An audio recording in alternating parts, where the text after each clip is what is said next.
জয় মা কালী। ওম নমঃ শিবায়। 15ই মে 2025 বৃহস্পতিবার রাত্রি 2:30 নাগাদ দেবগুরু বৃহস্পতি তার বর্তমান অবস্থান বৃষ রাশি থেকে মিথুন রাশিতে গোচর শুরু করবেন।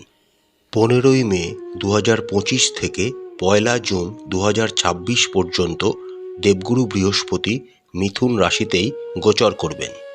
18ই অক্টোবর 2025 থেকে 4 ডিসেম্বর 2025 পর্যন্ত দেবগুরু বৃহস্পতি কর্কট রাশিতে গোচর করবেন।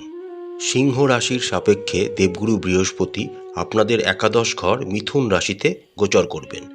আসুন এবার আমরা দেখে নিই মিথুন রাশিতে দেবগুরু বৃহস্পতির এই গোচর সিংহ রাশির জাতক জাতিকাদের জীবনে কী প্রভাব নিয়ে আসতে চলেছে। সিংহ রাশির জাতক জাতিকাদের সাপেক্ষে দেবগুরু বৃহস্পতি হলেন পঞ্চম এবং অষ্টম ঘরের অধিপতি। মিথুন রাশিতে গোচরকালে দেবগুরু বৃহস্পতি এই সময় মৃগশিরা, যেটি মঙ্গলের নক্ষত্র, আদ্রা, যেটি রাহুর নক্ষত্র, এবং পুনর্বসু, যেটি দেবগুরু বৃহস্পতির নক্ষত্র, তার ওপর দিয়ে গমন করবেন। মিথুন রাশিতে গোচরকালে দেবগুরু বৃহস্পতির পঞ্চম দৃষ্টি সিংহ রাশির জাতক জাতিকাদের সাপেক্ষে তৃতীয় ভাবে পড়বে। তৃতীয় ভাব অর্থাৎ যোগাযোগ, সাহস, ছোট ছোট ভ্রমণ, আপনাদের ছোট ভাই বোন ইত্যাদির ক্ষেত্রে আপনারা অনেক প্রভাব পরিলক্ষিত করবেন।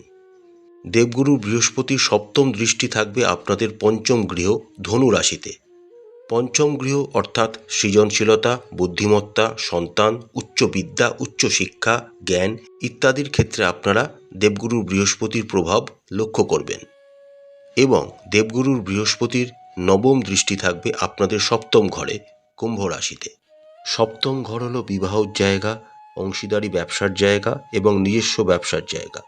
দেবগুরুর বৃহস্পতির প্রভাব আপনারা এই সমস্ত ক্ষেত্রে পরিলক্ষিত করবেন।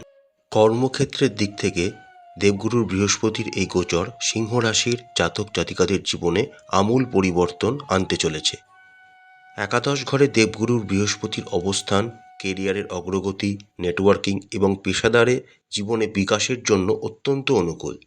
সিংহ রাশির জাতক জাতিকাদের জীবনে এই সময়কালে পদোন্নতি, নেতৃত্বের ভূমিকা এবং আর্থিক পুরস্কারের মতো সুযোগ সহজেই চলে আসতে পারে।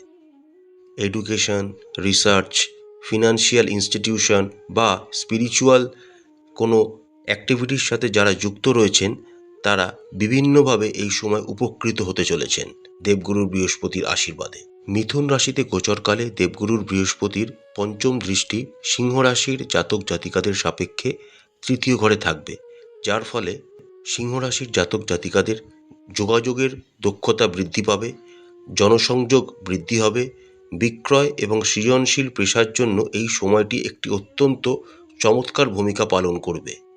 তবে যেহেতু দেবগুরু বৃহস্পতি সিংহ রাশির জাতক জাতিকাদের সাপেক্ষে অষ্টম ঘরেরও অধিপতি, তাই এই সময় কেরিয়ারে হঠাৎ কোনো পরিবর্তন, হঠাৎ চাকরি ছেড়ে ব্যবসায় যোগদান করা বা হট করে নতুন চাকরিতে জয়েন করা ইত্যাদির মতো কিছু সিচুয়েশানও কিন্তু সিংহ রাশির জাতক জাতিকাদের জীবনে আসতে চলেছে।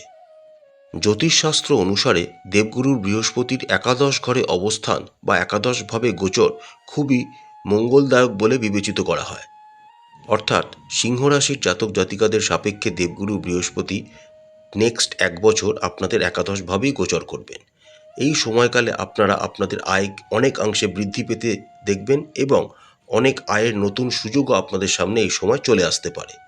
আপনাদের রাশির সাপেক্ষে দেবগুরুর সপ্তম দৃষ্টি আপনাদের পঞ্চম ঘর ধনু রাশিতে থাকবে, যার প্রভাবে এই সময় যে সমস্ত সিংহ রাশির জাতক জাতিকারা শেয়ার মার্কেট বা মিউচুয়াল ফান্ড ইত্যাদিতে বিনিয়োগ করতে চাইছেন বা অনেক দিন ধরে ইচ্ছা আছে বিনিয়োগ করার কিন্তু করে উঠতে পারছিলেন না, তাদের জন্য কিন্তু একটি গোল্ডেন টাইম আসতে চলেছে।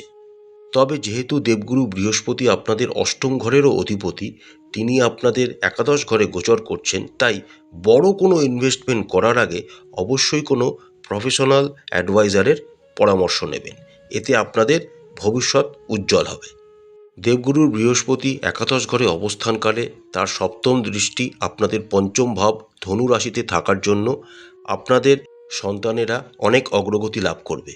এবং তার সাথে সাথে আপনাদের প্রিয়জনের সাথে সম্পর্ক আরও শক্তিশালী হয়ে উঠবে। পরিবারের মধ্যে মানসিক সংযোগ উন্নত হবে এবং ভাই বোন ও নিকট আত্মীয়দের কাছ থেকে বিভিন্ন ক্ষেত্রে আপনারা সহায়তা পাওয়ার সম্ভাবনা দেখা যাচ্ছে। তৃতীয় ঘরে দেবগুরু বৃহস্পতির পঞ্চম দৃষ্টি থাকার জন্য আপনাদের মধ্যে পারিবারিক আগে যদি কোনো ভুল বোঝাবুঝি হয়ে থাকে তা সহজেই মিটে যাবে, পারিবারিক বন্ধন আরও শক্তিশালী হবে এবং আপনাদের আত্মীয় স্বজনের সাথে আপনারা একটি আনন্দদায়ক সময় অতিবাহিত করবেন। তবে অষ্টম ঘরের অধিপতি হওয়ার জন্য দেবগুরু বৃহস্পতি এই সময় অপ্রত্যাশিত কোনো সমস্যা বা মানসিক যন্ত্রণা শিকারও আপনারা হতে পারেন, তাই অবশ্যই সাবধানতা অবলম্বন করবেন। স্বাস্থ্যের কথা বললে সামগ্রিকভাবে আপনাদের স্বাস্থ্য স্থিতিশীল থাকবে, তবে কিছু সতর্কতা আপনাদের অবলম্বন করতে হবে। কারণ অষ্টম ঘরের অধিপতি হিসাবে দেবগুরু বৃহস্পতি আপনাদের রাশির সাপেক্ষে একাদশ ঘরে গোচর করবেন এবং তার ফলস্বরূপ আপনাদের চাপ সম্পর্কিত কোনো উদ্বেগ, হজমজনিত কোনো সমস্যা বা মানসিক ভারসাম্যহীনতার সম্ভাবনা কিন্তু নির্দেশ করছে। এই সময়কালে আপনারা চেষ্টা করবেন নিয়মিত যোগব্যায়াম বা প্রাণায়াম বা ধ্যান ইত্যাদি জনিত কোনো ফিনান্সিয়াল অ্যাক্টিভিটিতে নিজেদেরকে জড়িয়ে রাখা। সুষম খাদ্যাভ্যাস বজায় রাখা আপনাদের জন্য খুবই উপকারী হবে। মানসিক সুস্থতার জন্য পারলে সকালবেলা মর্নিং ওয়াক করুন, আপনাদের অবশ্যই ভালো হবে। যে সমস্ত সিংহ রাশির জাতক জাতিকারা শিক্ষার্থী রয়েছেন তাদের জন্য দেবগুরুর বৃহস্পতির এই গোচর অত্যন্ত অনুকূল পরিণাম আনতে চলেছে। দেবগুরু বৃহস্পতির সপ্তম দৃষ্টি আপনাদের পঞ্চম ঘরে থাকার জন্য আপনাদের বৌদ্ধিক ক্ষমতা, সৃজনশীলতা এবং একাডেমিক কর্মক্ষমতা অনেকাংশে বৃদ্ধি পাবে। উচ্চশিক্ষা বা গবেষণা সম্পর্কিত ক্ষেত্রে যারা আগ্রহী তারা ইতিবাচক অগ্রগতি তাদের জীবনে দেখতে পাবেন। তবে অষ্টম ঘরের অধিপতি হিসাবে একাদশ ঘরের দেবগুরুর বৃহস্পতির অবস্থানের কারণে হঠাৎ শিক্ষাগত জীবনে কিছুটা বিচ্ছেদ আসতে পারে বা হঠাৎ আপনারা যে লাইনে পড়াশুনো করছিলেন সেটাকে ছেড়ে দিয়ে অন্য কোনো লাইনে পড়াশুনো শুরু করতে পারেন। প্রতিকার স্বরূপ আপনারা দেবগুরু বৃহস্পতির বীজ মন্ত্র 108 বার করে প্রতিদিন জপ করবেন। ভগবান শ্রী বিষ্ণুর উপাসনা করবেন এবং শ্রী বিষ্ণু সহস্রনাম প্রত্যেক দিন জপ করবেন। জ্ঞান এবং সমৃদ্ধির জন্য দেবগুরু বৃহস্পতির কাছে প্রার্থনা করবেন এবং দেবগুরু বৃহস্পতির এই গোচরকালে আপনারা যত আধ্যাত্মিক অনুশীলনে নিজেদেরকে নিযুক্ত রাখবেন তত আপনাদের উন্নতি ঘটবে।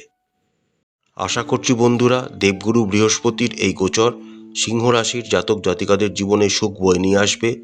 মা কালী আপনাদের মঙ্গল করুন, আপনাদের সমস্ত ইচ্ছা মা কালী পূরণ করুন। আমাদের চ্যানেলটি যদি আপনাদের ভালো লাগে তাহলে অবশ্যই লাইক করবেন, শেয়ার করবেন এবং অবশ্যই আমাদের চ্যানেলটি সাবস্ক্রাইব করে আমাদের চ্যানেলটির পাশে থাকবেন। নমস্কার।